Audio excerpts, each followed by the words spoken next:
दोस्तों, आपका स्वागत है ज्ञान नॉलेज चैनल में। आशा करते हैं आपने चैनल सब्सक्राइब किया होगा। धन्यवाद।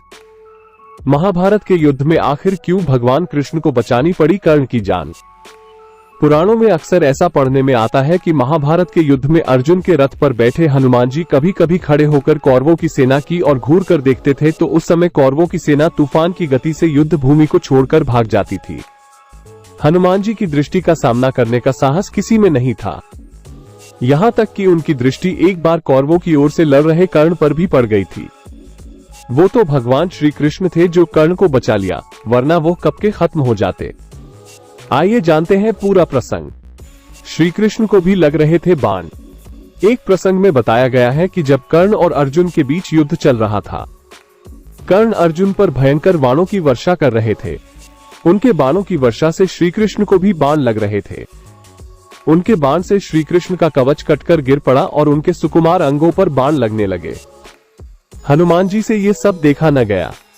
रथ की छत पर बैठे पवनपुत्र हनुमान जी एक टक नीचे अपने आराध्य की ओर ही देख रहे थे। श्री कृष्ण कवचहीन हो गए थे। कर्ण के बाण उनके अंगों को भेद रहे थे। हनुमान जी से यह सहन नहीं हुआ। अकस्मात वो गर्जना करके दोनों हाथ उठाकर कर्ण को मार देने के लिए उठ खड़े हुए। हनुमान जी की भयंकर गर्जना से ऐसा लगा मानो ब्रह्मांड फट गया हो।